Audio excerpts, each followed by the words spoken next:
یہ بڑا ضروری ہے کہ جو بھی نوٹس رکھتے ہیں وہ نوٹس لیا کریں اور نوٹس گھر جا کر دیکھیں اور پھر یہ دیکھیں کہ دماغ میں اسی طرح ذہن نشین بھی تھی بات جیسے نوٹس میں ہے کہ نہیں. پھر اس کو کراس چیک کرنا چاہیے. ذہن چونکہ دواؤں سے مرض کی طرف منتقل ہو رہا ہے، یہ ایک رستہ ہے. واپسی ضروری نہیں ویسے ہی اسی طرح آسان ہو جائے. واپسی پہ اور مسائل اٹھتے ہیں ہمیشہ. آپ ایک رستہ کا اندازہ کر کے چلے جائیں کسی طرف، واپسی پہ پتہ چلتا ہے کہ ضروری نہیں آدمی اسی رستے پر واپس بھی آ جائے. جنگلوں کی بات میں کر رہا ہوں. تو علامتیں ایسی رکھنی پڑتی ہیں جن سے انسان واپس آ سکے.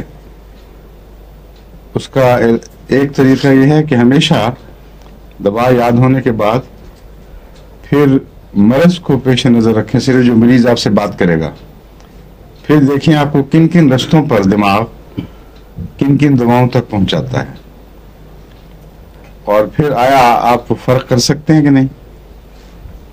یہ کام بہت زیادہ مشکل اور ذہن کو الجھانے والا ہے، سوائے اس کے کہ آپ لینڈ مارکس مقرر کر دیں. اس لیے پڑھنے کے بعد جب نوٹس دیکھتے ہیں تو لینڈ مارکس یعنی نشان لگانا جگہ جگہ ذہنی طور پر، تاکہ وہ نشان آپ کو یقیناً اگلے نشان کی طرف لے جائے. لینڈ مارکس مقرر کرتے وقت 4-5 شاخوں یا زیادہ شاخوں میں آپ کو لینڈ مارکس مقرر کرنے پڑتے ہیں. مثلا نزلہ ہے، میں نے کہا کرونک نزلہ اور زینہ، یہ کوئی 15-20-25 دواؤں میں آ چکا ہے اب تک.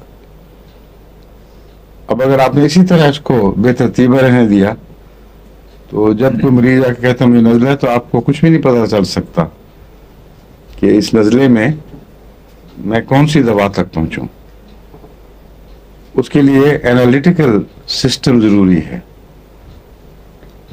کیمسٹری میں جب کسی کیمیکلز کو دیتے ہیں کہ اس کا انالیسس کرو اور معلوم کرو کہ اس میں کون کون سے ایلیمنٹس ہیں، تو بے ترتیب طریق پر آپ کو تمام ایلیمنٹس کی علامتیں معلوم ہوں، آپ کبھی بھی نہیں پہنچ سکتے. ایک معین رستہ ہے، پہلے یہ، پھر یہ، پھر یہ ٹیسٹ، پھر یہ ٹیسٹ. یہ ٹیسٹ آدھی دواؤں کو ایک طرف کر دے گا، آدھی دواؤں کو یا اس سے ملتا جلتا ایک طرف کر دے گا. باقی آدھی میں تفریق کرنے کے لیے کون سا طریقہ ہے، اور اس طرح قدم بقدم آخر پر ایک کیمیکل باقی رہ جاتی ہے. اس کا آخری ٹیسٹ کر لیں تو پتہ چل جاتا ہے کہ وہ یہی چیز تھی. تو اس سے بھی مشکل یہ معاملہ ہے.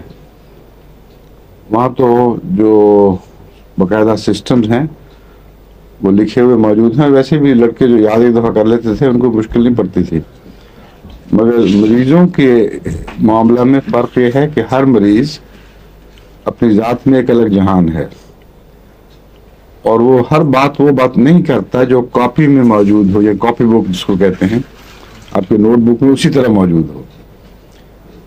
وہ کوئی بات مشرق کی کرے گا، کوئی مغرب کی کرے گا، کوئی بات آپ کو یاد دلائے گی آرسنک، کوئی سلفر، کوئی اسٹینم. تو وہاں جا کر آپ ایسی جگہ کھڑے ہو جائیں گے جہاں سب راستے کنفیوز ہو گئے، کچھ نہیں پتہ چلتا.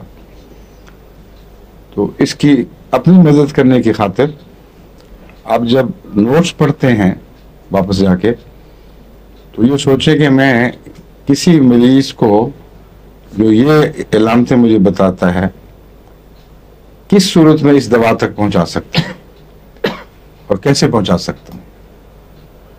اس دوا کی کون سی ایسی خاص بات ہے جو باقی دواؤں سے اس کو الگ کر رہی ہے، اور مریض جب مجھے نزلہ کہتا ہے تو بجائے اس کے کہ 50 دواؤں میں میرا سر گھماتا پھروں، اس دوا تک فوراً پہنچ جاؤں.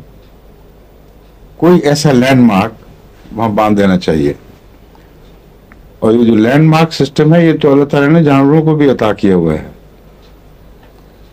جو سفر کرتے ہیں جانور بہت دور دور تک اپنی جگہوں سے، مثلا کیڑیاں، انہوں نے بھی لینڈ مارک بنائے ہوتے ہیں. چنانچہ کیڑی کے اوپر صحرا میں تحقیق ہوئی ہے. ریت پہ تو کوئی لینڈ مارک دکھائی نہیں دیتا، کہ کیڑی اپنے بل سے بہت دور چلی جاتی ہے، اور انسان بھی اگر اس طرح جائے تو وہاں واپس نہیں پہنچ سکتا، لیکن کیڑی پہنچ جاتی ہے، اس لیے کہ اس نے جگہ جگہ اپنے باریک چھوٹے چھوٹے لینڈ مارک چھوڑے ہوئے ہوتے ہیں. وہ ایک کی طرف واپس جاتی ہے، پھر دوسرے کی طرف، تیسرے کی طرف، اس طرح وہاں پہنچ جاتی ہے.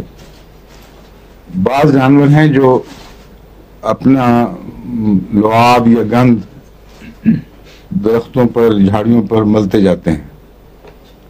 ایک ایسا جانور ہے جو 30 میل دور اپنے مسکن سے نکل جاتا ہے، اور محض اپنی بدبو کے ذریعے جو ناقابل برداشت ہوتی ہے لوگوں کے لیے، وہ لمبے فاصلے طے کر کے اس بدبو تک، وہاں تک نشان پہ پہنچتا ہے.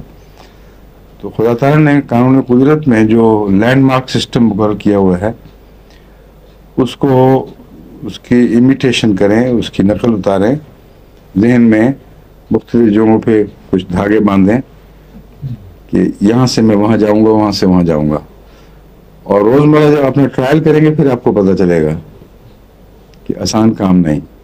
لیکن ایک دفعہ سیٹ ہو جائے تو پھر بجائے اس کے کہ آپ لمبی شناخت کریں، پہلے اس کا ٹیسٹ، اس کا ٹیسٹ، فوراً دماغ میں، ذہن میں وہ دوا ابھرتی ہے بغیر تردد کے، لمبے تجربے سے اور ذہنی سے، ایکسرسائز یعنی ورزش سے.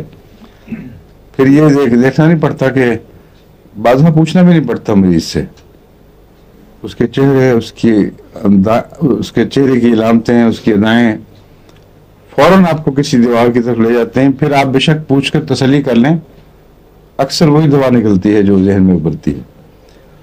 تو اس پہلو سے لمبی تربیت کی ضرورت ہے. شروع میں آپ کو گھبرانا نہیں چاہیے. قریباً 1 سال محنت کریں، اور 1 سال کی محنت آپ کا آئندہ کئی سال کا وقت بچائے گی. پھر ہر روز، ہر وقت ریپیٹیشن دیکھنے کی جو عادت ہے مصیبت، اسے اکثر نجات مل جاتی ہے، کبھی کبھی دیکھنا پڑتا ہے. تو اس پہلو سے جو میں آپ کو باتیں بتا رہا ہوں،